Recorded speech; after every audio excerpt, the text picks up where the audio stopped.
কোন একটা উত্তর আছে না? গুনাহ কাবিরা থেকে মাসুম ছিলেন, কিন্তু গুনাহ সাগীরা থেকেও মাসুম না মাসুম নয়? মাসুম ছিলেন।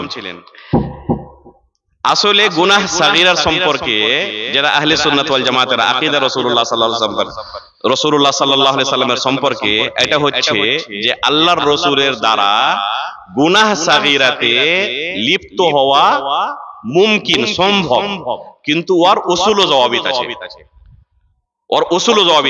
প্রথম কি, যে ভুল ত্রুটি, খাতাআন যাকে বলে আরবিতে, বাংলাতে ভুল ত্রুটি বলবে না, ভুল ত্রুটি দ্বারা আল্লাহর রাসূলের দ্বারা এই গুনাহ সাগীরাতে লিপ্ত হওয়া সম্ভব, কিন্তু কোন লোকের দ্বারা এটা জায়েজ নয় যে নিজে জজ হয়ে আল্লাহ রাসূলের ফয়সালা করবেন যে আল্লাহ রাসূল এটা গুনাহ সাগীরা করেছেন। নাউযুবিল্লাহ মিন যালিক।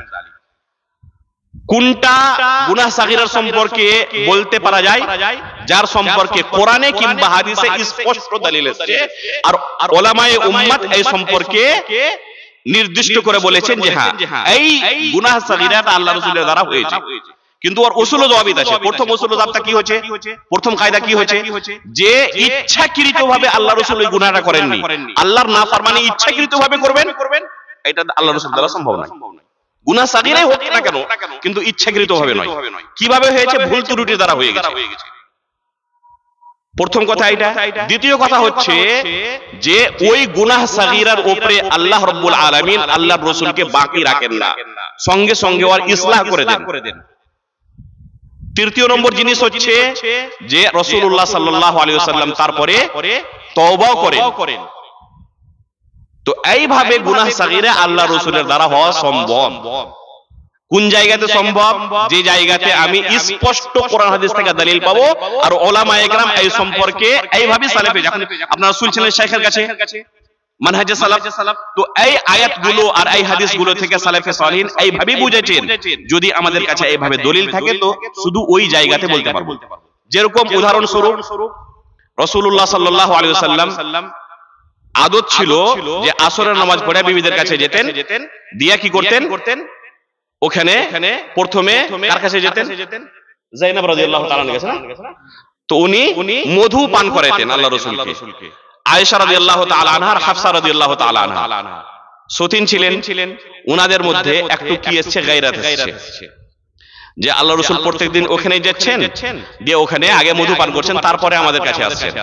তো এদের মধ্যে কি একটা হচ্ছে, প্ল্যানিং তৈরি হচ্ছে যে তারপরে যার কাছে আসবেন আল্লাহ রাসূল বলবে যে আপনার মুখ থেকে কিছু দুর্গন্ধ আসছে, আর রাসূলুল্লাহ সাল্লাল্লাহু আলাইহি সাল্লাম এই দুর্গন্ধ থেকে অত্যন্ত দূরে থাকতেন। খুবই আল্লাহ রাসূল চেষ্টা করতেন যে একদম পরিষ্কার পরিচ্ছন্ন হয়ে থাকেন, আতরকে খুবই ভালোবাসতেন। তো আল্লাহ রাসূলের মুখ থেকে দুর্গন্ধ আসবে, আল্লাহ রাসূলের জন্য এটা খুবই কষ্টকর জিনিস। যখন অন্য বিবির কাছে গেলেন, যে বললেন যে আপনার এই মুখ থেকে দুর্গন্ধ আসছে কিছু, আপনি কি পান করেছেন? ফের দ্বিতীয় স্ত্রীর কাছে গেলেন, তৃতীয় স্ত্রীর কাছে গেলেন, এই প্ল্যানিং এর সব স্ত্রী যখন এইভাবে বলতে লাগলেন, তো আল্লাহ রাসূল কি বললেন? যে আজ থেকে আর এই মধুই পান করব না। আল্লাহর পক্ষ থেকে আয়াত অবতীর্ণ হয়ে গেল, ইয়া আইয়ুহান নাবিয়্যু লিমা তুহাররিমু মা আহাল্লাল্লাহু লাক। তো এইখানে আমরা স্বীকার করব যে আল্লাহর রাসূলের দ্বারা গুনাহ সাগীরা হওয়া সম্ভব। গুনাহ কাবীরা মাসুম ছিলেন, গুনাহ সাগীরা হওয়া সম্ভব, কিন্তু ওর উসুল ও দাবটা আগে বলেছি। প্রথম নম্বর কি? যে আমাদান নয়, খাতাআন হয়েছে।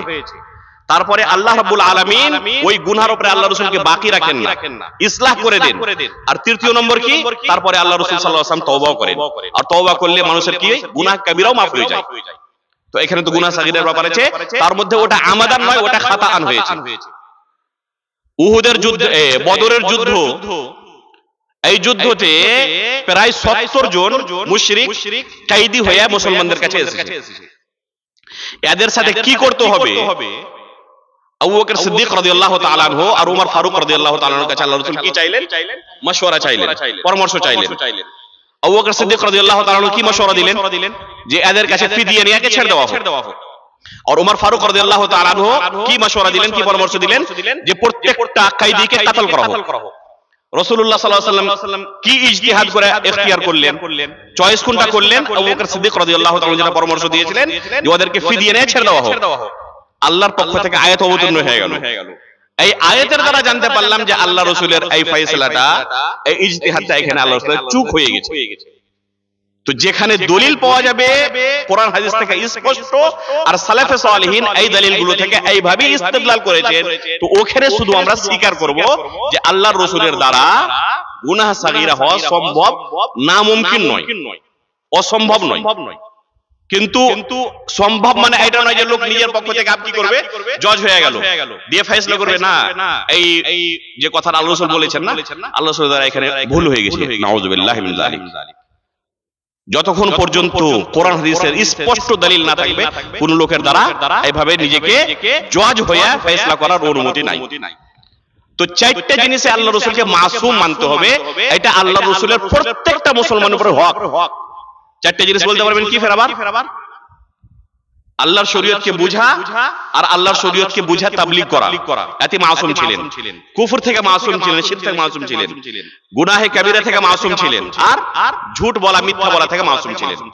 তো আল্লাহ রাসূল সাল্লাল্লাহু আলাইহি সাল্লামের প্রত্যেকটা মানুষের উপরে এটা হচ্ছে হক, এটা হচ্ছে হক। পঞ্চম নম্বর হক হচ্ছে আল্লাহ রাসূলের প্রত্যেক মানুষের উপরে যে আল্লাহ রাসূলের সাথে মহব্বত করা। আল্লাহ রাসূলের সাথে মহব্বত করা, ভালোবাসা আল্লাহর রাসূলের প্রত্যেকটা মানুষের উপরে হক। যদি কোনো মানুষের আল্লাহ রাসূলের সাথে মহব্বত না থাকে, সে মুমিন হতে পারে না। উমর ফারুক রাদিয়াল্লাহু তাআলা আনহু বলছেন যে আপনাকে আমি নিজের পিতা মাতা আর নিজের আত্মীয় স্বজন, নিজের ছেলে পিলা থেকেও বেশি ভালোবাসি। শুধু নিজের জানের পরে, নিজের নাফসের পরে সবচেয়ে ভালোবাসা আপনার সাথে আমার আছে। তো আল্লাহ রাসূল বলেন হাত্তা মিন নাফসিকা ইয়া উমর, নিজের নফস থেকেও আমাকে বেশি ভালোবাসতে হবে। তো উমর ফারুক রাদিয়াল্লাহু তাআলা কি বলছেন যে আল্লাহ রাসূল আমি নিজের থেকেও আপনাকে ভালোবাসি। তারপরে আল আনা ইয়া উমর, আল্লাহ রাসূল বলছেন যে এখন তুমি হাকিকাতে তুমি মুসলমান হলে। তো আল্লাহর রাসূলের একটা হক যে আল্লাহর রাসূলকে নিজের নফস থেকেও ভালোবাসতে হবে, পৃথিবীর সব জিনিস থেকেও ভালোবাসতে হবে।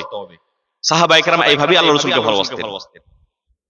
আর এক দু জায়গায় নয়, অসংখ্য জায়গায় সাহাবায়ে কেরাম এটা সাবিত করেছেন, সাব্যস্ত করেছেন যে আমরা আল্লাহর রাসূলকে সবচেয়ে বেশি ভালোবাসি। আপনি উহুদের যুদ্ধের পুরো ঘটনা পড়েন, বদরের যুদ্ধের পুরো ঘটনা পড়েন, সুলহে হুদাইবিয়ার ঘটনা পড়েন, হিজরতের ঘটনা পড়েন। যখন আলী রাদিয়াল্লাহু তাআলা আনহু আল্লাহর রাসূলের বিছানায় শুয়ের জন্য যাচ্ছেন, তো কি জিনিস কবুল করলেন? জানছেন যে কিছুক্ষণ পরেই দুশমনেরা হামলা করে আমাকে হত্যা করবে। একটা ফোঁটাও কিন্তু ওনার মনে কোনো শুভা আসেনি যে আমি কেন নিজেকে হত্যা করার জন্য কবুল করব, কাতাল হওয়ার জন্য আমি নিজেকে পেশ করব। একবারও ওনার মনে কোনো দ্বিধাবোধ আসেনি। তো এটা হচ্ছে প্রত্যেক মানুষের উপরে আল্লাহ রাসূলের হক যে আল্লাহ রাসূলকে সবচেয়ে বেশি ভালোবাসতে হবে। 7 নম্বর হক হচ্ছে প্রত্যেক মানুষের উপরে আল্লাহ রাসূলের যে আল্লাহর রাসূলের তাজিম করতে হবে। মহব্বতের উপরে এটা হচ্ছে একটা দরজা। মহব্বত একটা জিনিস, ভালোবাসা একটা জিনিস, আর ওর চেয়ে একটা বড় দরজা হচ্ছে তাজিম করা, সম্মান করা। আল্লাহর রাসূলের সম্মান করা, তাজিম করা আল্লাহর রাসূলের একটা অনেক বড় হক প্রত্যেকটা মানুষের উপরে। সত্যি কি আমরা আল্লাহর রাসূলকে তাজিম করি? তাজিম করার মানে কি? তাজিম করার মানে হচ্ছে যে রাসূলুল্লাহ সাল্লাল্লাহু আলাইহি সাল্লামের কোনো আদেশ চলে এলো, হাদিস পেশ করা হলো যে এই মসলাতে আল্লাহর রাসূল এই কথা বলেছেন, তখন আর কোনো চুঁচেরা না করে বেলা চুঁচেরা ওই জিনিসটাকে স্বীকার করে নেওয়া যে হ্যাঁ আল্লাহর রাসূল বলেছেন তাহলে ঠিক, এরপরে আমি কিছু বলবো না। তো এটা হচ্ছে আল্লাহর রাসূলের তাজিম। তাজিম আল্লাহর রাসূলের কিভাবে করতে হবে আর কিভাবে করা উচিত, আর সাহাবায়ে কেরাম আর সালেফে সালেহিন কিভাবে তাজিম করতেন, আমি দুটো ঘটনা বলছি। ওমর ফারুক রাদিয়াল্লাহু তাআলা যখন খলিফা ছিলেন, মসজিদে নববীতে দুটি লোক উঁচু আওয়াজে গল্প করছে। ওমর ফারুক রাদিয়াল্লাহু তাআলা খুবই রেগে ওই দুটো লোককে ডাকলেন, দিয়ে বলছেন যে তোমাদের বাড়ি কোথায়? ওই দুজন বলছেন যে আমাদের বাড়ি তায়েফ। মদিনা থেকে তায়েফ প্রায় 600 কিলোমিটার দূর, মানে ওরা মদিনাবাসী নয়।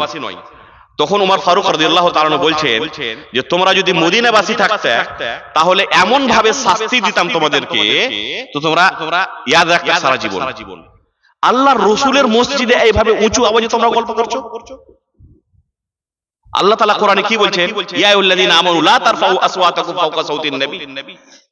আর আল্লাহর রাসূলের মসজিদে বসে এইভাবে তোমরা উঁচু আওয়াজে গল্প করছো। তো এইভাবে সাহাবায়ে কেরাম আল্লাহর রাসূলের তাজিম করতেন। ইমাম মালিক রাহিমাহুল্লাহ উনার কাছে বড় বড় বাদশা, বড় বড় ওয়াজির, মন্ত্রী দেখা করতে আসতেন, আর উনি উনাদেরকে ইস্তেকবাল করতেন, উনাদের সাথে সাক্ষাৎ করতেন। আপনার কাছে, আমাদের কাছে যদি এই ধরনের কোনো বড় মেহমান আসে তো আমরা কিভাবে প্রস্তুতি নিই?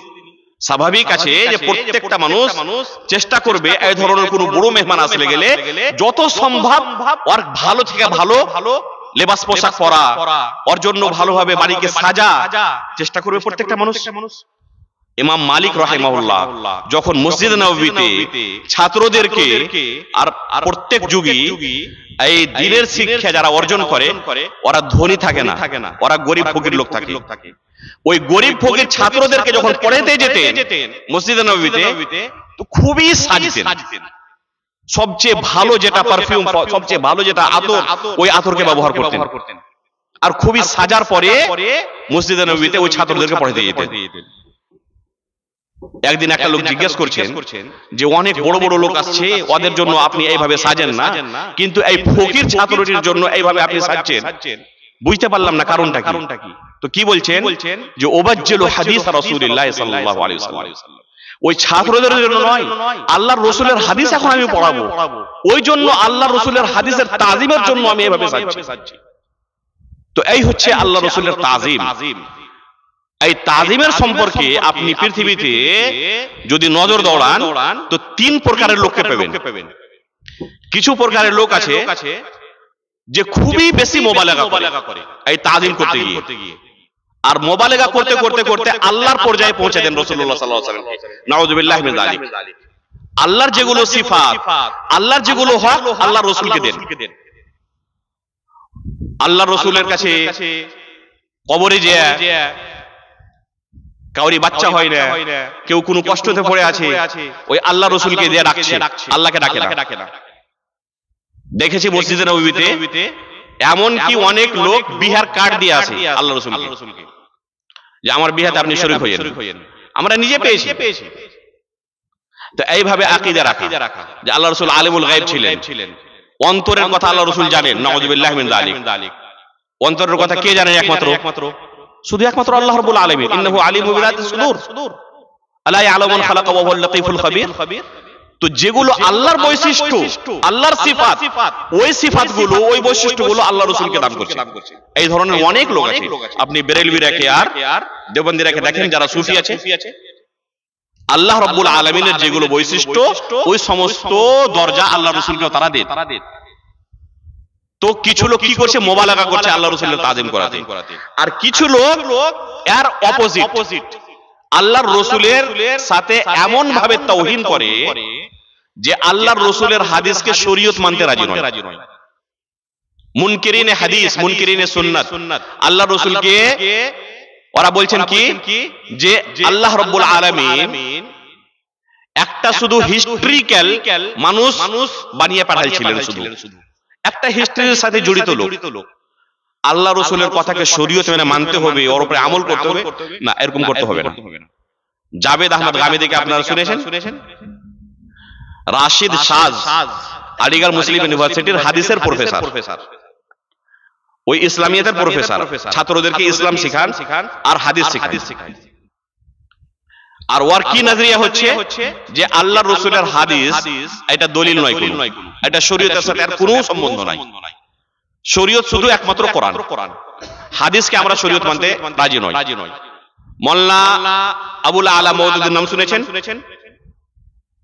মোল্লা আবুল আলা মওদুদী অনেক হাদিসের সম্পর্কে অনেক এই ধরনের কথা বলেছেন যে এই হাদিসগুলো আমরা মানতে রাজি নই। যে কোনো এই ধরনের হাদিস ব্রেনে আসছে না, দিমাগে আসছে না, আর ইনকার করে দিলেন। শেখ এখনই কিছুক্ষণ আগে বললেন এই সুলাইমান আলাইহিস সালাতু ওয়াস সালামের নিজের 70টা স্ত্রীর সাথে জামা করার যে হাদিসটি সহিহ মুসলিমে এসেছে। মোল্লা মওদুদী আর এই ধরনের আরো অনেক আছে এরা এই ধরনের হাদিসকে অস্বীকার করে, মানতে রাজি নয়। সহিহ মুসলিমে তামিম দারি রাদিয়াল্লাহু তাআলা আনহু থেকে বর্ণিত হাদিস আছে দাজ্জালের সম্পর্কে। মোল্লা মওদুদী এই হাদিসটা সম্পর্কে কি বলছেন, যে এটা একটা আফসানা, আসাতিরুল আউয়ালিন যাকে আল্লাহ তাআলা কোরআনে বলেছেন, যে এটা একটা শুধু ঘটনা, মন গড়া কিসসা, আর হাকিকতের সাথে কোনো সম্বন্ধ নাই। তো এটা হচ্ছে আল্লাহর রাসূলের হাদিসের সাথে আর আল্লাহর রাসূলের সাথে তাওহীন করা। তো একদল লোক আল্লাহ রাসূলের সাথে খুবই বেশি মুবালাগা করে আল্লাহর দরজায় পৌঁছেছে, আর দ্বিতীয় দল কি করছে, যে আল্লাহ রাসূলের সাথে এমন ভাবে তাওহীন করছে যে আল্লাহ রাসূলের হাদিসকে শরীয়ত মানতে তারা রাজি নয়। আহলে সুন্নাত ওয়াল জামাত, এখনই আপনারা শুনলেন আহলে সুন্নাত ওয়াল জামাতের বৈশিষ্ট্য কি, যে এরা দুই ইফরাত ও তাফরিদ থেকে বেঁচে, যেটা মধ্যেকার রাস্তা ওই মধ্যেকার রাস্তা ইখতিয়ার করে।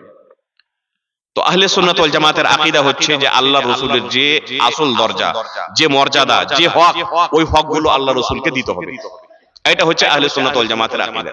যেভাবে কোরআনে, যেভাবে হাদিসে আল্লাহর রাসূলের সম্পর্কে এসেছে, এই সম্পর্কে আমরা আকীদা রাখবো, আর আল্লাহর রাসূলের সম্পর্কে এইভাবে আকীদা রাখার পরে আল্লাহর রাসূলের হকগুলো আমরা দিব, আদায় করব। তো এই হচ্ছে আল্লাহ রাসূল সাল্লাল্লাহু আলাইহি সাল্লামের 7 নম্বর হক। 8 নম্বর হক হচ্ছে আল্লাহ রাসূল সাল্লাল্লাহু আলাইহি সাল্লামের প্রত্যেকটা মানুষের উপরে, যে যার সাথে আল্লাহ রাসূল সাল্লাল্লাহু আলাইহি সাল্লামের ভালোবাসা ছিল ওকে ভালোবাসা, আর যার সাথে আল্লাহর রাসূলের দুশমনি ছিল, যারা আল্লাহ রাসূলের দুশমন, ওর সাথে দুশমনি রাখা। এটা হচ্ছে আল্লাহ রাসূলের হক একটা। আল্লাহ রাসূল যাকে ভালোবাসতেন ওর সাথে আপনি যদি দুশমনি রাখেন, আর যারা আল্লাহ রাসূলের দুশমন ছিল ওর সাথে কেউ দোস্তি রাখে আর বলে যে না আল্লাহ রাসূলের সাথে আমার খুব ভালোবাসা আছে, তো এটা মানা যাবে?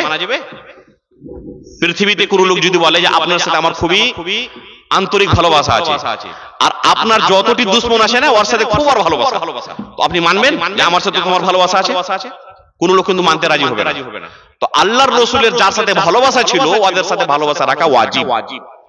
এটা আল্লাহর রাসূলের একটা হক। আর আল্লাহর রাসূলের ভালোবাসা কার সাথে ছিল? সাহাবায়ে কেরামের সাথে, মুমিনদের সাথে। তো সাহাবায়ে কেরামের সাথে, মুমিনদের সাথে ভালোবাসাটা হচ্ছে আল্লাহর রাসূলের একটা হক। প্রত্যেকটা সাহাবীর সম্পর্কে এই আকীদা রাখা, যে প্রত্যেকটা সাহাবী এই উম্মতের সবচেয়ে ভালো ব্যক্তি ওরা, আল্লাহ রাসূল সাল্লাল্লাহু আলাইহি ওয়াসাল্লামের সাথী, আর আল্লাহ রাব্বুল আলামিন এদের কাছ থেকে সন্তুষ্ট হয়েছিলেন, রাদিয়াল্লাহু আনহুম ওয়া রাদু আন। ওই যদি এক সেকেন্ডও আল্লাহর রাসূলকে দেখেছেন তো সে সাহাবী। আর ওই দরজায় পৃথিবীর অন্য কোন লোক যে সাহাবী নয়, ওই যতই বড় আল্লামা হয়ে যাক না কেন, কোন সাহাবীর দরজায় এসে পৌঁছাতে পারবে না। ওই সাহাবীদের মধ্যে সবাই এক ক্যাটাগরির নয়। খোলাফায়ে রাশিদিন এদের মর্যাদা সবচেয়ে বেশি। আল্লাহ রাসূল সাল্লাল্লাহু আলাইহি ওয়াসাল্লামকে জিজ্ঞাসা করা হলো যে মান আহাব্বুন নাসি ইলাইক, সবচেয়ে ভালোবাসা আপনার কার সাথে আছে? তো রাসূলুল্লাহ সাল্লাল্লাহু আলাইহি ওয়াসাল্লাম কি বলছেন? আয়েশা রাদিয়াল্লাহু তাআলা আনহার সাথে। তো সাহাবী জিজ্ঞাসা করছেন যে আমার উদ্দেশ্য পুরুষেরা ছিল, পুরুষদের মধ্যে সবচেয়ে ভালোবাসা আপনার কার সাথে? তো বলছেন আবুহা, আয়েশার আব্বার সাথে। মানে কি? আবু বকর সিদ্দিক রাদিয়াল্লাহু তাআলা আনহুর সাথে। তারপরে ওমর ফারুক রাদিয়াল্লাহু তাআলা আনহু, তারপরে ওসমান গনি রাদিয়াল্লাহু তাআলা আনহু। এরা হচ্ছেন এই উম্মতের মধ্যে সবচেয়ে আফদাল ব্যক্তি, সবচেয়ে ভালো ব্যক্তি এরা। তো এইভাবে আমাদেরকে আকীদা রাখতে হবে এই সাহাবায়ে কেরামের সম্পর্কে। আর সাহাবায়ে কেরামের মধ্যে যেগুলো আপোষে দ্বন্দ্ব হয়েছে, কিছু ঝগড়া হয়েছে, এই ঝগড়ার সম্পর্কে আমাদের নিজের মুখকে একদম খামোশ রাখতে হবে, চুপ রাখতে হবে। এই সম্পর্কে একটাও কোনো কথা বলা, কমেন্ট করার অনুমতি নাই। খুব ভালোভাবে এটা শুনে নিন। অনেক লোক এই সম্পর্কে জানেন না আর অনেক কিছু মন্তব্য করে, এটা হারাম, জায়েজ নয়। সাহাবাদের মধ্যে আপোষে যেগুলো দ্বন্দ্ব হয়েছে, যেগুলো ঝগড়া হয়েছে, যেগুলো যুদ্ধ হয়েছে, এই সম্পর্কে চর্চা করা, এই সম্পর্কে মন্তব্য করা, কমেন্ট করা, এর দ্বারা এটা ভুল হয়ে গেছে, ওর দ্বারা এটা ভুল হয়েছে, ওর দ্বারা এটা ভুল হয়েছে, ওকে এইভাবে করতে হবে, ওইভাবে করতে হবে না। তো এইভাবে মন্তব্য করা হারাম, জায়েজ নয়। এই সম্পর্কে সালেফে সালেহিনের ইজমা ছিল, আল কাফু আম্মা শাজারা বাইনাহুম। সাহাবাদের মধ্যে যেগুলো আপসে দ্বন্দ্ব হয়েছে, যেগুলো ঝগড়া হয়েছে, এই সম্পর্কে কোনো কিছু মন্তব্য না করা। এমন কি সহিহ হাদিস দ্বারা, সহিহ সানাদ দ্বারা যদি কোন সাহাবীর কোন ভুল ত্রুটি সাবিত হয়, তাও আমরা বলবো না। আর এখন অবস্থা কি আছে? এটা হচ্ছে আহলে সুন্নাত ওয়াল জামাতের আকীদা। আর লোক আজকে কি করছে, মোল্লা মওদুদী কি করেছেন খেলাফত মুলকিয়াত বইতে, মোল্লা মওদুদীর একটি বই আছে, বিষাক্ত বই, নাম হচ্ছে আর কি খেলাফত মুলকিয়াত। এই বইয়ে সাহাবীদের সম্পর্কে অনেক কিছু গালিগালাজ করেছেন, নাউযুবিল্লাহ মিন যালিক। আর এই গালিগালাজ করতে গিয়ে সহিহ হাদিস দ্বারা নয়, যেগুলো যায়িফ আর মুনকার রিওয়ায়াত, জাল হাদিস দ্বারা এই সাহাবীদের সম্পর্কে মন্তব্য করেছে। আহলে সুন্নাত ওয়াল জামাতের আকীদা হচ্ছে যে সহিহ সানাদ দ্বারা যদি কোনো হাদিস আসে, তাও আমরা স্বীকার করব না। সাহাবীদের সম্পর্কে যদি এই ধরনের কোনো ভুল ত্রুটি বর্ণনা করার জন্য, তাও আমরা নিজের মুখকে করে থাকবো, চুপ করে থাকবো, একটা কথা ওর সম্পর্কে মন্তব্য করব না। আর দলিল কি? সহিহ বুখারীতে ইমাম বুখারী রাহিমাহুল্লাহ কিতাবু ফাদাইলিস সাহাবা, বাবু ফাদলে আবি বকর as-সিদ্দিক রাদিয়াল্লাহু তাআলা আনহু, এতে একটি হাদিস রিওয়ায়াত করেছেন যে একদিন ওমর ফারুক রাদিয়াল্লাহু তাআলা আনহু আর আবু বকর সিদ্দিক রাদিয়াল্লাহু আনহু, এই দুই সাহাবীর মধ্যে কিছু তর্কাতর্কি হয়ে যায়। তারপরে আবু বকর সিদ্দিক রাদিয়াল্লাহু তাআলা আনহু আর ফারুক রাদিয়াল্লাহু তাআলা আনহুর কাছে মাফ চাইতে লাগলেন যে আমার দ্বারা ভুল হয়ে গেছে, আমি আপনাকে কষ্ট দিয়েছি, আমাকে মাফ করে দিন। ওমর ফারুক রাদিয়াল্লাহু তাআলা আনহু কি করছেন? বলছেন না, মাফ করব না আমি। তারপরে আবু বকর সিদ্দিক রাদিয়াল্লাহু তাআলা আনহু ওখান থেকে ছুটে আল্লাহ রাসূল সাল্লাল্লাহু আলাইহি ওয়াসাল্লামের কাছে চলে যান। ওমর ফারুক রাদিয়াল্লাহু তাআলা আনহুকে পরে ইহসাস হয় যে আমি ভুল করলাম, আবু বকর সিদ্দিক আমার কাছে মাফ চাইলো আর আমি মাফ দিলাম না। তারপরে উনি ছুটেন আবু বকর সিদ্দিক রাদিয়াল্লাহু তাআলা বাড়ি, দিয়ে জিজ্ঞেস করছেন যে বাড়িতে কি আবু বকর সিদ্দিক আছেন? তো বলছেন না, আবু বকর সিদ্দিক বাড়িতে নাই। বুঝতে পারলেন যে এখানে নাই তো আল্লাহ রাসূলের কাছে হবে। ওমর ফারুক রাদিয়াল্লাহু তাআলা আনহু আল্লাহ রাসূলের কাছে পৌঁছেছেন আর দেখছেন যে আবু বকর সিদ্দিক আগে থেকে ওখানে বসে আছেন। আল্লাহ রাসূলের চেহারার রং বদলে আছে। আর আবু বকর সিদ্দিক রাদিয়াল্লাহু তাআলা আনহু আল্লাহ রাসূলের কাছে পৌঁছার পরে নিজে স্বীকার করে বলছেন যে আমার মধ্যে আর ওমর ফারুক রাদিয়াল্লাহু তাআলা আনহুর মধ্যে কিছু তর্কাতর্কি হয়ে গেছে, আর ভুল সম্পূর্ণ আমার, উমারের কিছু ভুল ছিল না। আবু বকর সিদ্দিক নিজে স্বীকার করছেন আর নিজে আল্লাহ রাসূলকে বলছেন যে আল্লাহ রাসূল, ভুল উমারের কিছু ছিল না, ভুল আমার দ্বারা ছিল, শুধু আমি এতটুকু আবেদন করলাম যে আমাকে মাফ করে দাও, উনি মাফ করলেন না আমাকে, ওই জন্য আমি খুব ভয় পেয়ে গেছি। এখানে কোনো মুকদ্দমা নেই, এখানে কোনো ফয়সালা করতে হবে না যে ভুল কার ছিল আর তারপরে আমি ফয়সালা করব। এখানে আবু বকর সিদ্দিক রাদিয়াল্লাহু তাআলা নিজে বারে বলছেন যে আল্লাহর রাসূল, উমারের কোনো ভুল ছিল না, ভুল আমার। তারপর যখন উমর ফারুক রাদিয়াল্লাহু তাআলা এখানে এলেন, আল্লাহ রাসূল সাল্লাল্লাহু আলাইহি ওয়াসাল্লাম রেগে গেলেন, দিয়ে বলছেন যে যখন কেউ ছিল না আমার সাথ দেনেওয়ালা, প্রত্যেকটা মানুষ এই পৃথিবীর আমার বিপক্ষে ছিল, আমাকে কষ্ট দিয়েছে সবাই, তখন আবু বকর সিদ্দিক আমার পাশে দাঁড়াচ্ছেন আর উনি আমার একাই সাথ দিয়েছেন। আর এখন যখন ইসলাম বেড়ে গেছে, যখন শক্তি চলে এসেছে, তারপরে তোমরা এসেছো, কমপক্ষে আমার চেহারা দেখে তুমি আমার এই সাথীটাকে মাফ করতে পারোনি। ফাহাল আনতুম তারিকুন আলী আসহাবি, আল্লাহ রাসূল বারবার বলতে লাগলেন যে আমার চেহারা দেখে কি আমার এই সাথীটাকে তোমরা মাফ করতে পারবে না? এখানে চিন্তা করেন যে এখানে কোনো সহিহ সানাদ আর যায়িফ সানাদ দেখার ব্যাপার নাই। নিজে বলছেন আমার দ্বারা ভুল হয়েছে, তা সত্ত্বেও আল্লাহ রাসূল একবারও বললেন না যে যখন তোমার ভুল হয়েছে তুমি মাফ করে নাও। আল্লাহ রাসূল কি বলছেন যে আমার চেহারা দেখে কমপক্ষে মাফ করতে পারলে না? কিভাবে তুমি কষ্ট দিলা আবু বকর সিদ্দিক রাদিয়াল্লাহু তাআলা আনহু? আমার পরে আমার চেহারা দেখার পরে কি এই তুমি করতে পারলেন যে আবু বকর এই কষ্ট পেবে? তারপরে সহিহ বুখারীতে ওই রিওয়ায়াত এসেছে যে তারপর থেকে কোনদিন আবু বকর সিদ্দিক রাদিয়াল্লাহু তাআলা আনহুকে কোনদিন কেউ অল্প পরিমাণও কষ্ট দেননি। তো কোন সাহাবীর সম্পর্কে যদি কেউ সহিহ সানাদে কোনো কথা আনে যে কোন সাহাবী এই ধরনের কোনো ভুল ত্রুটি করেছেন, তাও সহিহ সানাদে আমরা মানতে পারি না। যায়িফ সানাদ তো আপনি ছেড়ে দেন, সহিহ সানাদে মানবো না আমরা। এই সম্পর্কে কি করব? একদম খামোশ, একটা মন্তব্য করার আমার অনুমতি নাই। তো সাহাবীদের সম্পর্কে আপসে যেগুলো যুদ্ধ হয়েছে, যেগুলো ওদের মধ্যে আপসে দ্বন্দ্ব হয়েছে, কিছু ইখতিলাফ হয়েছে, এই সম্পর্কে মন্তব্য করার অনুমতি কোনো মানুষের দ্বারা কোনো মানুষের কাছে নাই। শুধু ওই ওলামাদের জন্য জায়েজ আছে কিছু মন্তব্য করা যারা সাহাবায়ে কেরামের দেফা করবে। কোন সাহাবীর দেফার জন্য যদি এই ধরনের কোন ঘটনাকে বর্ণনা করা অত্যন্ত জরুরি হয়ে যায়, তাহলে সে আলেমের দ্বারা শুধু জায়েজ, কোন সাহাবীর দেফা করার জন্য এই ধরনের কোন ঘটনাকে চর্চা করা, বর্ণনা করা। আর এইভাবে নিজের পক্ষ থেকে মন্তব্য করলাম, এই ঘটনা শুরু করে দিলাম যে সিফিনের ঘটনা আমার কাছে শোনো, এই ঘটনা আমার কাছে শোনো, এই সাহাবীর দ্বারা ভুল হয়েছে, এই সাহাবীর দ্বারা ভুল হয়েছে, নাউযুবিল্লাহি মিন যালিক। এটা সালাফে সালেহিনের মানহাজ নয়। ইমাম ইবনে আবি হাতিম আর-রাজি রাহিমাহুল্লাহ, ওনার একটি বই আছে আকিদাতুর রাজিয়িন থেকে, এই বইটি মাশহুর আছে। আমি জামিয়া ইসলামিয়া নূরবাগ কাউসা মুমরাতে এক্সট্রা টাইমে এসার পরে ছাত্রদেরকে পড়াচ্ছি বইটা। শুরুতেই আছে, এখন পর্যন্ত দুটো দার্স হয়েছে, আরো আশা করি 5-7টা দার্স হবে। তো ইবনে আবি হাতিম আর-রাজি রাহিমাহুল্লাহ এই সম্পর্কে সালাফে সালেহিনের ইজমা নকল করেছেন, আল কাফু আম্মা শাজারা বাইনাহুম, সাহাবাদের মধ্যে যে আপসে কোনো দ্বন্দ্ব হয়েছে, কিছু ইখতিলাফ হয়েছে, কিছু যুদ্ধ হয়েছে, তো এই সম্পর্কে কিছু না বলা, কিছু কমেন্ট না করা, কিছু মন্তব্য না করা, একদম খামোশ থাকা। আমার দ্বারা, আমার জন্য এটা জায়েজ নয় যে আমি সাহাবীদের উপর কোনো কমেন্ট করব। আর লোক এখন কি করছেন? মাওলানা মওদুদী সাহেব কি করেছেন? সহিহ সানাদ তো ছাড়েন, যায়িফ সানাদ থেকে আর মাওযু সানাদ থেকে জাল হাদিস দ্বারা সাহাবীদেরকে গালিগালাজ করেছেন। এটা জায়েজ হবে? এটা আহলে সুন্নাত ওয়াল জামাতের মানহাজ নয়। ওই জন্য এই জামাত থেকে, জামাতে ইসলামী থেকে খুবই বেঁচে থাকবেন।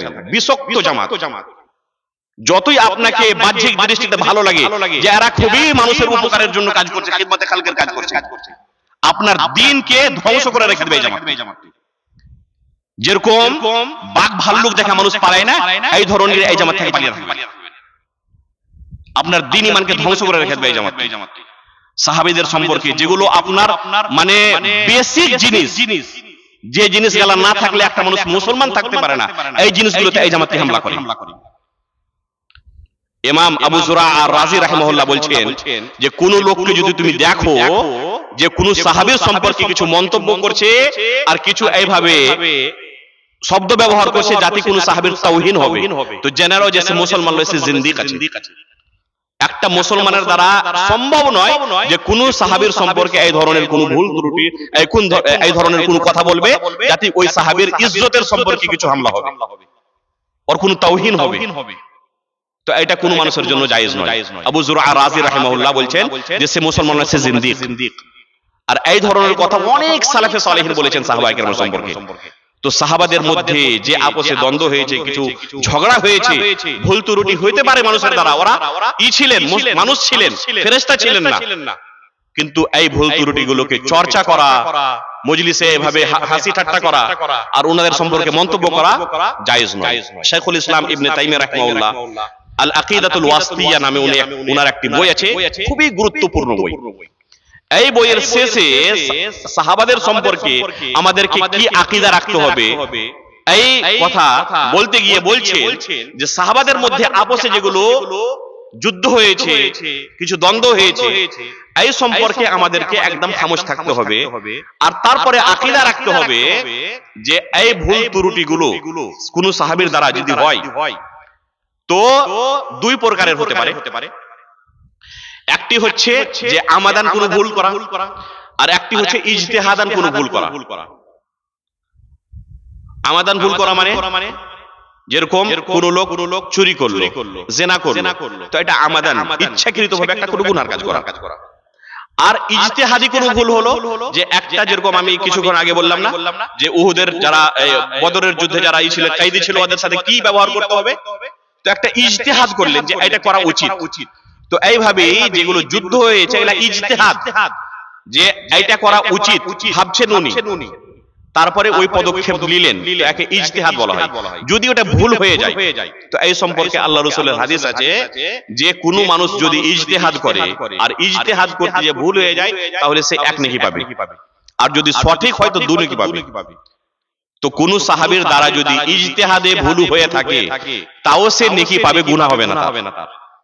দ্বিতীয় নম্বর, আল্লাহ রাব্বুল আলামিন কোরআন কারীমে বলছেন ইন্নাল হাসানাত ইযহিবনাস সাইয়্যাত, যে কোন মানুষ যদি নেকির কোন কাজ করে তাহলে ওর গুনাহগুলো আল্লাহ রাব্বুল আলামিন কি করেন? মুছে দেন। নেকির কারণে গুনাহগুলো মুছে যায়। এটা আম পাবলিকের জন্য, প্রত্যেকটা মানুষের জন্য। আর সাহাবায়ে কেরামের নেকি কত ছিল? সাহাবায়ে কেরামের নেকির মোকাবিলায় এই যে কিছু ভুল ত্রুটি হয়েছে মানুষ থাকার কারণে, তো এই ভুল ত্রুটিগুলো অতি অল্প, পাহাড়ের মোকাবিলাতে যাররাও হবে না। একটি হাদিস দ্বারা এটা বুঝেন, দুই সাহাবীর মধ্যে কিছু তর্কাতর্কি হয়ে যায়। এক হচ্ছেন আব্দুর রহমান বিন আউফ রাদিয়াল্লাহু তাআলা আনহু, আর দ্বিতীয় সাহাবী হচ্ছেন খালিদ বিন ওয়ালিদ রাদিয়াল্লাহু তাআলা আনহু। খালিদ বিন ওয়ালিদের নাম শুনেছেন তো, সাইফুল্লাহ তাকে বলা হয়। খুবই বড় বাহাদুর সাহাবী ছিলেন, জার্নাল সাহাবী, সেনাপতি থাকতেন বেশিরভাগই যুদ্ধতে। অনেক দেশকে উনি করেছেন, ফাতাহ করেছেন, বিজয় করেছেন। খালিদ বিন ওয়ালিদ রাদিয়াল্লাহু তাআলা আনহু জালিলুল কদর সাহাবী। এই সাহাবীর সাথে কিছু তর্কাতর্কি হয় কার? আব্দুর রহমান বিন আউফ রাদিয়াল্লাহু তাআলা আনহু। আব্দুর রহমান বিন আউফ সর্বপ্রথম যারা ইসলাম গ্রহণ করেছেন তাদের মধ্যে একজন। কিছু রিওয়ায়াতে পাওয়া যায় যে যখন উনি ইসলাম গ্রহণ করেন তখন মুসলমান টোটাল 6টা ছিলেন, মানে কি 6 নম্বর ইসলাম গ্রহণ করনেওয়ালাকে আব্দুর রহমান বিন আউফ রাদিয়াল্লাহু তাআলা আনহু। এদেরকে আল্লাহ রাব্বুল আলামিন কোরআন কারীমে কি বলেছেন? আস-সাবিকুনাল আউয়ালুন, যারা প্রথমে ইসলাম গ্রহণ করেছিলেন। তো আব্দুর রহমান বিন আউফ রাদিয়াল্লাহু তাআলা আনহু সর্বপ্রথম ইসলাম যারা গ্রহণ করেছেন তার মধ্যে এক ব্যক্তি। আর খালিদ বিন ওয়ালিদ রাদিয়াল্লাহু তাআলা আনহু পরে ইসলাম গ্রহণ করেছেন। এদের দুজনের মধ্যে যখন কিছু তর্কাতর্কি হয়, তো আল্লাহ রাসূল সাল্লাল্লাহু আলাইহি ওয়াসাল্লাম খালিদ বিন ওয়ালিদকে বলছেন লা তাসুব্বু আসহাবি, লা তাসুব্বু আসহাবি ফাওয়াল্লাযী নাফসি বিয়াদিহি লাউ আনফাকা আহাদুকুম মিছলা উহুদিন যাহাবান মা বালাগা মুদ্দা আহাদিহিম ওয়ালা নাসিফাহু। আমার সাহাবীদেরকে কোনো এই ধরনের কথা বলিও না যাতে ওকে কষ্ট হবে, কোনো গালিগালাজ করিও না আমার সাহাবীদেরকে। এক সাহাবী কি বলছেন? যে পরে ইসলাম গ্রহণ করেছেন। তো চিন্তা করেন যে আম পাবলিকের কি অবস্থা হওয়া উচিত। এক সাহাবীর দ্বারাও এটা জায়েজ নয় যে আগে ইসলাম গ্রহণ করেছেন ওর সম্পর্কে কিছু মন্তব্য করা, ওকে কিছু এই ধরনের কথা বলা যাতে ওকে কোনো কষ্ট হবে। লা তাসুব্বু আসহাবি। তারপরে কি বলছেন? ফাওয়াল্লাযী নাফসি বিয়াদিহি লাউ আনফাকা আহাদুকুম মিছলা উহুদিন যাহাবান মা বালাগা মুদ্দা আহাদিহিম ওয়ালা নাসিফাহু। তোমাদের মধ্যেকার কোনো ব্যক্তি যদি উহুদ পাহাড় বরাবর আল্লাহর রাস্তায় সোনা খরচ করে, উহুদ পাহাড়ের বরাবর যদি স্বর্ণ খরচ করে, তাও ওই সাহাবীদের যারা আগে ইসলাম গ্রহণ করেছেন ওদের এক মুদ কিংবা অর্ধেক মুদ আল্লাহর রাস্তায় সাদকা করেন ওরা, ওর পর্যায়ে তোমরা পৌঁছতে পারো না, ওর দরজায় তোমরা পৌঁছতে পারো না। উহুদ পাহাড় সোনা খরচ করা, বুঝতে পারছেন যে কাকে বলে? উহুদ পাহাড় কোনো ছোট মোটো পাহাড় নয়। হাজী সাহেবরা দেখেছেন যে কত বড় পাহাড়, অনেক লম্বা পাহাড়। খালি যে জায়গাতে উহুদের যুদ্ধ হয়েছিল ওটা উহুদ পাহাড় নয়, উহুদ পাহাড় অনেক লম্বা আছে। একটা ছোট্ট জায়গাতে যুদ্ধ হয়েছিল, কিন্তু উহুদ পাহাড় অনেক লম্বা পাহাড়, অনেক বড় পাহাড়। পুরো পৃথিবীর যত দৌলত আছে, যত মালধন আছে, সমস্ত মালধনকে যদি সোনাতে কনভার্ট করা হয় তাও উহুদ পাহাড়ের সমান হবে না। পুরো পৃথিবীর যদি মালধনকে আপনি কনভার্ট করে দেন সোনাতে, বদলে দেন সোনাতে, তাও উহুদ পাহাড়ের সমান হবে না। তো বুঝতে পারছেন যে এক সাহাবী যে পরে ইসলাম গ্রহণ করেছেন ওকে আল্লাহ রাসূল বলছেন যে পুরো পৃথিবী তুমি যদি আল্লাহর রাস্তায় খরচ করে দাও, আর এই সাহাবীগুলো যারা আগে ইসলাম গ্রহণ করেছেন শুধু আল্লাহর রাস্তায় এক মুদ, 4 মুদে 1 সা হয়, 4 মুদে 1 সা হয়।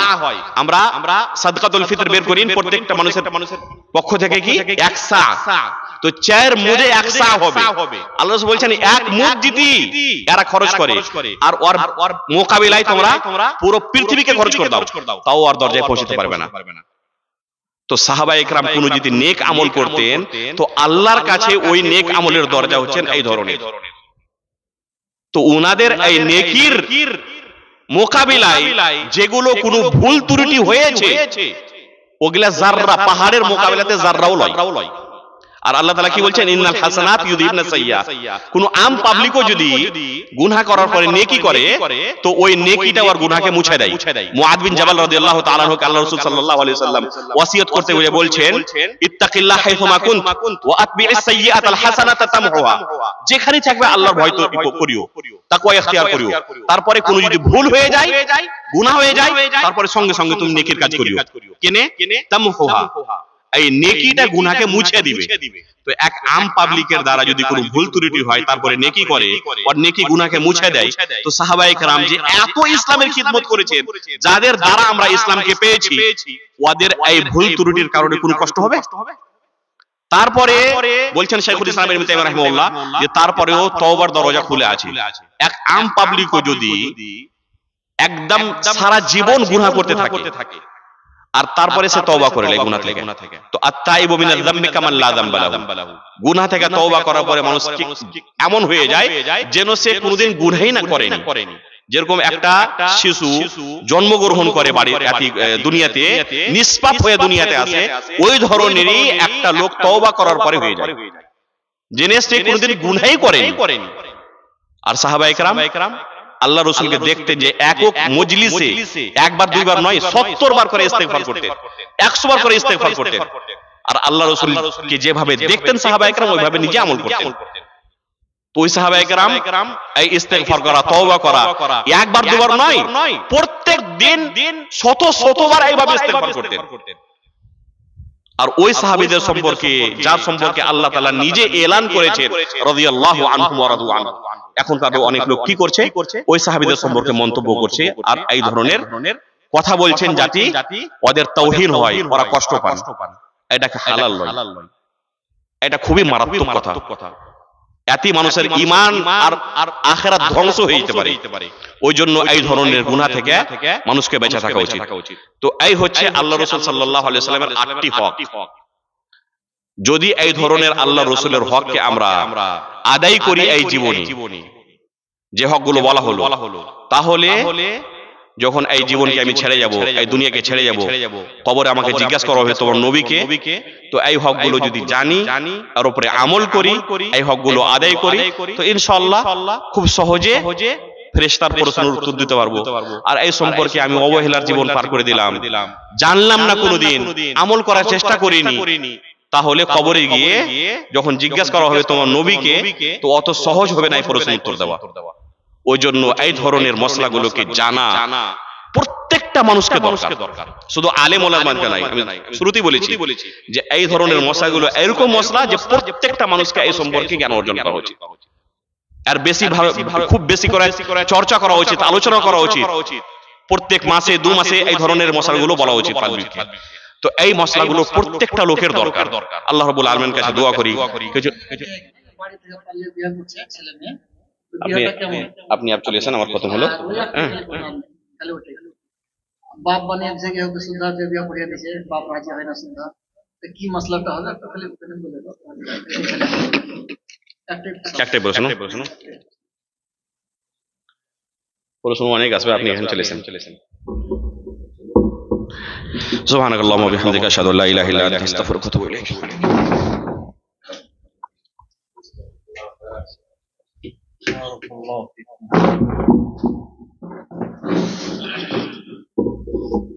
আসসালামু আলাইকুম ওয়া রাহমাতুল্লাহি ওয়া বারাকাতুহু। যেটা প্রশ্ন করা হয়েছে যে বাড়ি থেকে পালিয়ে যে বিয়ে পালিয়ে যে ছেলে মেয়ে কারোর বাড়ি চলে গেল, তখন বিয়ে পড়াপড়ি হয়েছে, বিয়ে পড়াইছে। কোন সময় দেখা যায় যে মেয়ের বাবা রাজি থাকে না, মেয়ের বাবা রাজি থাকে না, কাউকে একজনকে বাবা বানিয়ে দিলে, ওয়ালি বানিয়ে দিলে, দিয়ে বিয়ে পড়িয়ে দিলে। হাদিসে যেটা আছে লা নিকাহা ইল্লা বিওয়ালিন ওয়া শাহিদাই আদলিন,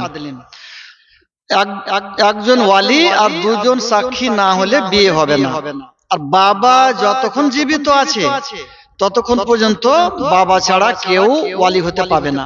বাবা মরে গেছে, বাবা নেই, তখন ভাই ওয়ালি হবে, দাদা হতে পারে, চাচা হতে পারে, মামু হতে পারে, বাবা যতক্ষণ জীবিত আছে বাবা ছাড়া কেউ ওয়ালি হবে না। তো বাড়ি থেকে যখন পালিয়ে যায় বেশিরভাগ সময় দেখতে পাওয়া যায় যে বাবা রাজি হয় না, এজাজত তো দেয় না বিয়ে পড়াবার, আর ওই সময়তে তখন কাউকে বাপ বানিয়ে বিয়ে পড়িয়ে দিছে। এই হাদিস মোতাবেক লা নিকাহ ইল্লা বিওয়ালিন যে হাদিস আছে, এই হাদিস মোতাবেক সে বিবাহটা হবে না। আর বাড়ি থেকে পালিয়ে গেল ছেলে মেয়ে, আবার প্রশ্ন এটাও হয় যে যাদের ব্যভিচার হয়ে গেছে কি করা যাবে, কোড়া মারা যাবে কি যাবে না, আর সাজা দেওয়া যাবে কি যাবে না। কোড়া মারে আমাদের দিকে কি করে জানেন, 10 খান লাঠি বাঁধে এক জায়গাতে, আর এই 10 বার মেরে দিলে, মানে ধুল্লাটা ঝেড়ে দিলে, এরকম ভাবে কোড়া মারেন যদি, বলছেন যে কোড়া মেরে দিলাম 100 কোড়া, আপনারা কি গুনাহ হবে? আর উল্টা কোড়া মারবে বা হদ কায়েম করবে কে? খলিফা। খলিফা ছাড়া হদ কায়েম কেউ করতে পারে না, এটা হলো শরীয়তের মাসলা।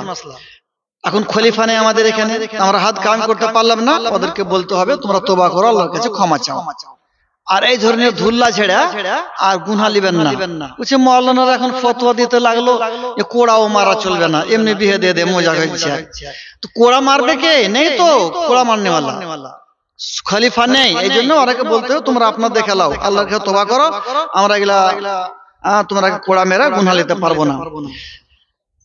বিয়ে পড়াইতে হয়েছে মজবুরান, মজবুরি বিয়ে পড়াইতে হয়েছে না। তো শরীয়তের বিধান কি হলো যে আযানিয়াতু ওয়াযানি ফাজলিদু কুল্লা ওয়াহিদিন মিনহুমা মিয়াতা জালদা, ছেলে মেয়ে ধরা পড়লো জেনা করে নিয়েছে তো প্রত্যেককে 100 কোড়া করে মারো।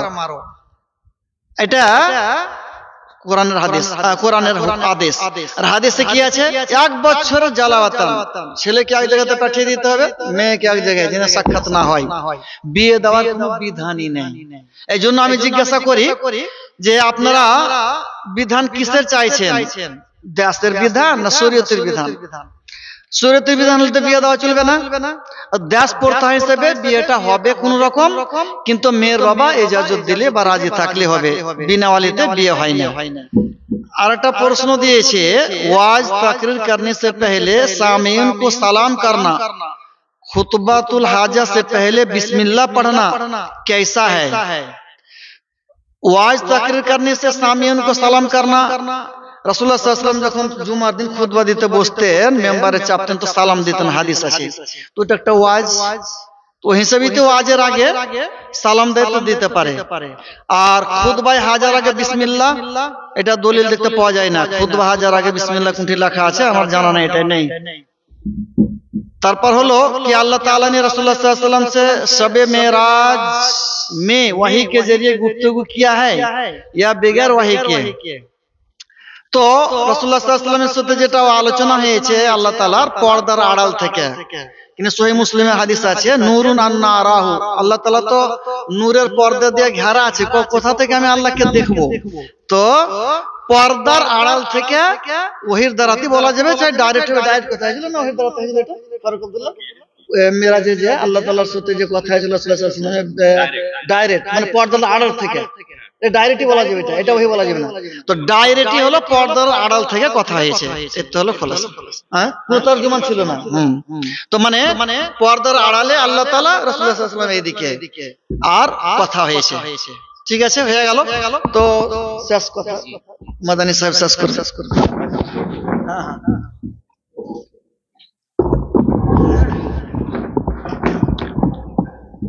जज़ाकुमुल्लाहु खैरन अहसनल जज़ा। सबसे पहले अल्लाह रब्बुल आलमीन का शुक्र, जिसके तौफीक और मेहरबानी से हमारा ये प्रोग्राम इख्तिताम को पहुंचा है।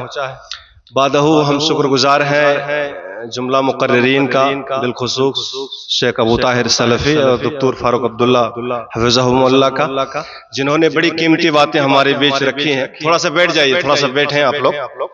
और साथ ही साथ हम मशकूर हैं, शुक्रगुजार हैं जुमला सामीन का कि रात हो चुकी है और आप लोग बड़े इत्मीनान और सुकून से प्रोग्राम को सुन रहे हैं। शेखैन ने बारी बारी बड़ी कीमती बातें रखी। प्रोग्राम को सुनना और सुन करके समझना और समझ करके फिर उसके मुताबिक अमल करना, इसके लिए हमें दुआ करना चाहिए। अल्लाह रब्बुल आलमीन से दुआ है, रब्बुल आलमीन इस प्रोग्राम में जो भी बातें हुई, रब्बुल आलमीन उस पर हमें उसे समझने और समझने के साथ साथ उन बातों पर अमल करने की तौफीक अता फरमा। कुछ बतौर टेस्ट प्रोग्राम में बड़ी कीमती बातें हुई। वल्लाह ऐसा दिल कर रहा था कि बिलखुसूस डॉक्टर फारूक का बयान होता चला जाए और हम लोग सुनते चले जाएं। ये सब बुनियादी जरूरी चीजें थी, हमें सुनना चाहिए, समझना चाहिए और सीखना चाहिए।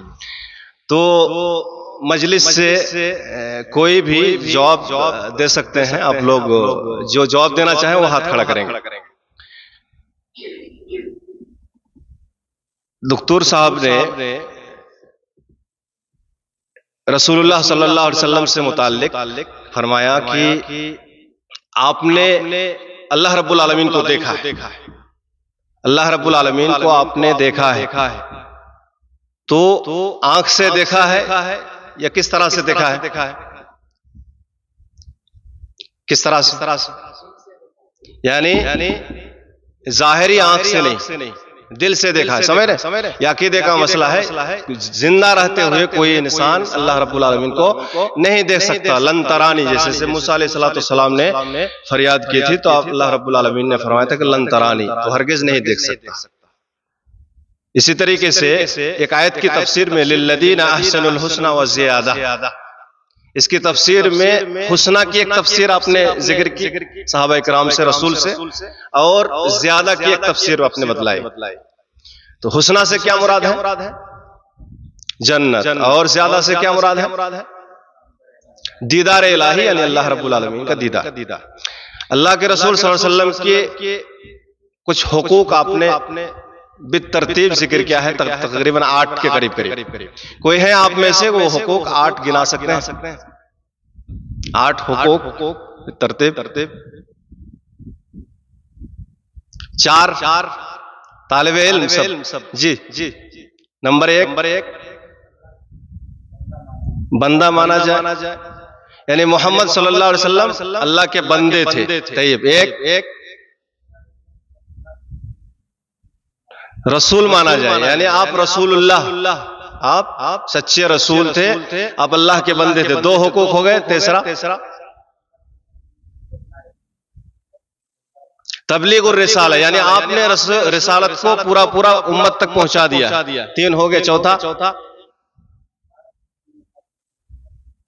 मासूम अनिल खता, यानी आपको मासूम माना जाए, आपसे कोई गलती नहीं हुई है, इसका अकीदा रखा जाए। तैयब। 4 और बकिया 4 कौन गिनाएंगे?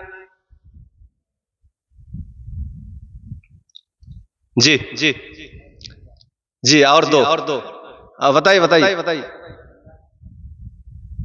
आप मोबाइल देख रहे हैं, अभी जवाब ऐसे ही दीजिए।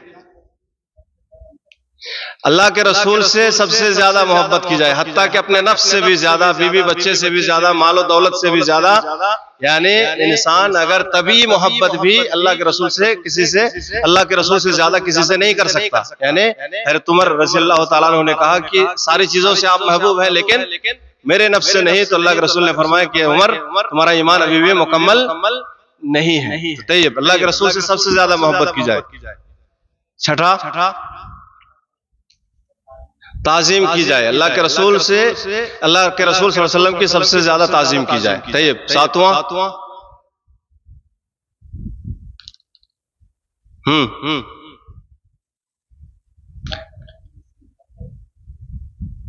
तैयब हुब्बु मन अहब, यानी आपने जिससे मोहब्बत की है उससे मोहब्बत की जाए, और जिससे आप नफरत करते थे उससे नफरत की जाए। और एक बचा, साथ ही जिक्र किए थे। तैयब।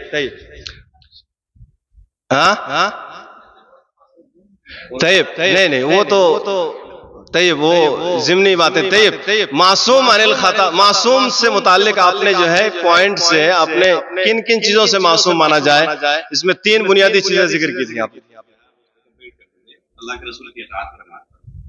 8वां जो है ताअतुहु, यानी अल्लाह के रसूल सल्लल्लाहु अलैहि वसल्लम की इताअत की जाए। असल में शहादतैन का इकरार, शहादत मोहम्मदुर रसूलुल्लाह सल्लल्लाहु अलैहि वसल्लम की रिसालत की शहादत देने के बाद बंदे पर, उसके उम्मत पर सबसे ज्यादा पहला फर्ज जो होता है कि तस्दीकुहु फीमा अखबर व ताअतुहु फीमा अमर व इज्तिनाबु मा अन्हु नहा व ज़जर। अल्लाह के रसूल ने जिन चीजों की खबर दी है उसकी तस्दीक की जाए, रसूल ने जिन कामों का करने का हुक्म दिया उसकी इताअत की जाए, और जिन चीजों से आपने रोका है उससे परहेज और इज्तिनाब किया जाए। तैयब, आठवां भी हो गया। तैयब, इन चीजों को हुकूक के तौर पर आपने जिक्र किया है। इन चीजों को जानना और उसके मुताबिक अमल करना हम सबके लिए जरूरी है। आपने अपनी बात का आगाज किया था कि 3 सवाल होते हैं कब्र में। 3 सवाल क्या क्या था? मन रब्बुका, मा दीनुका, अमन नबियुका। इहसान से मुताल्लिक आपने बात कही थी। एक इबादत में एहसान, क्या मतलब है इसका? इबादत इस तरह से करें कान्ना का तरह आप बिल्कुल देख रहे हैं, नहीं बल्कि गोया कि आप देख रहे हैं, यानी ये तसव्वुर लेकर अल्लाह की इबादत। हम लोग नमाज में खड़े होते हैं तो शैतान हम लोगों को वसवसे में डालते हैं, वसवसे में डालने की कोशिश करता है। धान, खेत, बाड़ी, दुकान, ये सारी दुनियादारी की बातें हमें याद आती हैं। शेख अबू ताहिर सलफी हफिज़ुल्लाह के बयान से 2 सवाल। आपने जो है मनहजे सलफ का एक माना, लोग भी माना आपने बयान किया था। सलफ नहीं, अच्छे लोग। बोलिए, दोबारा बोलिए। गुजरे हुए लोग, कुल्लो मन तक़द्दमत फहुवा सलफ। हर गुजरे हुए लोग को सलफ कहते हैं। लेकिन जब शरई माना मकसूद होता है, यानी शरीयत की इस्तिलाह में सलफ किसको कहते हैं, तो आपने जिक्र किया कि सलफ सहाबा के जमाने को सहाबा को कहते हैं, ताबीन को तबा ताबीन को, और बाद के अइम्मा किराम को, जिन पर किसी किस्म की बिदात का इल्जाम ना लगाया गया, किसी किस्म की बिदात का इल्जाम ना लगाया गया। तैयब, सलफी या सलफ या अहले हदीस या अहलुस सुन्नह वल जमाअह। अहलुस सुन्नत वल जमाअत किसको कहते हैं? तैयब, मैंने बता दिया अभी जवाब।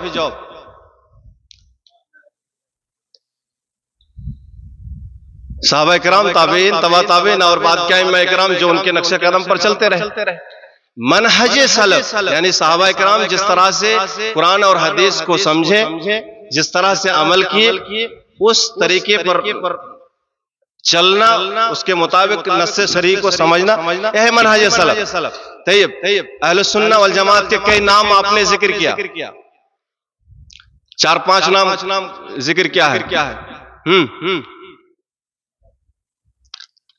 नहीं, अहलुल असर 1 हुआ, अहलुल हदीस 2, मोहम्मदी 3। क्या? नहीं, अहलुल कुरान 4था। इसमें आप जो है मिम्बाबिल इजाफा आप इजाफा कर सकते हैं। अत्ताइफतुल मंसूरा या अल-फिरक़तुन नाजिया, ये सारे के सारे नाम जो है अहलुल हदीस के हैं या अहलुस सुन्नह वल जमाअत के हैं। तैयब, यहाँ पर एक सवाल है कि अल्लाह रब्बुल आलमीन ने मुसलमान नाम रखा, तुमने सलफी नाम कैसे रख लिया? तो शेख ने बेहतरीन अंदाज में इसका जवाब दिया कि असल में लोगों के, सहाबा किराम के आखिरी वक्त में बिदअत वो खुराफात ने जन्म लिया, तो उसके माबैन तमीज करने के लिए सलफी कहना जरूरी समझा गया, वस्फी नाम जोड़ा गया। तो इसका एक जवाब आप इल्मी अंदाज में दे सकते हैं कि वस्फी नाम का होना ये फजीलत की बात होती है।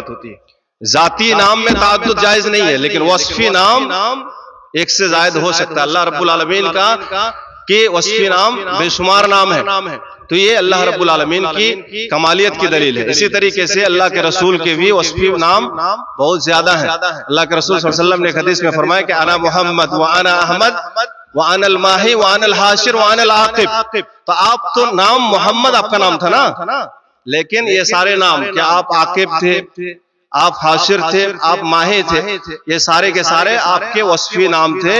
और वस्फी नाम का होना ये फजीलत की बात है, ये कोई फजूल बात नहीं होती है। तो बहरहाल शेखैन के बयान का खुलासा मैं बयान करना चाहता था, तो मैंने सवाल के अंदाज में रखा। मैं अल्लाह रब्बुल आलमीन से दुआ करता हूँ कि रब्बुल आलमीन शेखैन को इसका बेहतरीन बदला अता फरमाए।